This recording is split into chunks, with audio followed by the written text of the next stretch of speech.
Welcome! Today, we're digging into ICICI Prudential's performance for fiscal year 2026. Now, for any investor, the raw numbers only ever tell half the story. The other half, you could argue the more important half, is the strategy behind those numbers. And that's exactly what we're going to unpack today. All right, let's get straight to the headline number. For an insurance company, one of the most important measures of profitability is the value of new business margin, or VNB. So think of it like this. It's the future profit that's already baked into every new policy they sell. And for fiscal year 2026, ICICI Prudential's VNB margin hit a very healthy 24.7%, which tells us their new business is highly profitable. Here's our game plan. We'll start with the key performance highlights. Then, we'll unpack their 3C growth framework. After that, we'll look at the strategy that's fueling it all, see how they execute in the market, and finally, touch on their deep commitment to risk and prudence. Okay, first things first, let's really dig in to the top-line performance figures for fiscal year 2026. So, the company's value of new business, that expected profit from new policies, grew a really robust 10.9% year over year. But here's the really important part. Their VNB margin also expanded by a significant 1.9%. What that means is they aren't just selling more, they're selling more profitably with every single policy. That's the one-two punch every investor loves to see. Now, this slide is actually really interesting when you look closely. At first glance, you might see that little dip in the 13th month persistency, but look closer. Check out the improvement in the 37th and 49th month ratios. This shows that while some early churn can happen, the customers who stay are becoming increasingly loyal, and that is the sign of a high-quality, sustainable customer base. So, how does a company pull off these kinds of results and do it consistently? Well, the answer lies in their core strategic model, the 3C framework. You can almost think of this framework as the company's DNA, or its operating system. It's all designed to deliver sustainable VNB growth by perfectly balancing business growth on one side and profitability on the other. And notice, what's right at the heart of it all? Customer centricity. And the whole thing is built on a foundation of risk and prudence. So that first C, customer centricity, it's all about mastering the entire customer journey. You know, it's not just about making a sale. It's about designing the right products, making it simple to sign up, providing excellent service along the way, and most importantly, handling claims with sensitivity and efficiency when people need it most. The second C, competency, is really where the rubber meets the road. This is where the strategy becomes tangible. And the proof is right there in the numbers. I mean, look at this.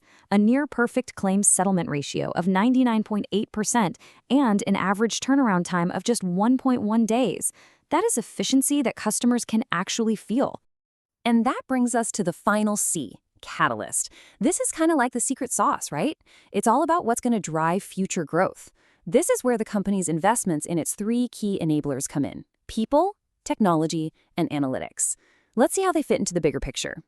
This slide does a great job of showing how people, tech, and analytics aren't just stuck in the back office. They're catalysts that get injected directly into that growth engine. So for example, they use analytics, that's the catalyst, to design better products, which is their competency, which in turn better meets customer needs, and that's customer centricity. See how it all connects? It's a feedback loop that makes the whole system smarter. All right, so we've got this great strategy, but how does it actually show up in the real world? How do they get their products to customers? Let's take a look at their distribution network, which is absolutely crucial. What you see here is a very deliberate, diversified distribution model.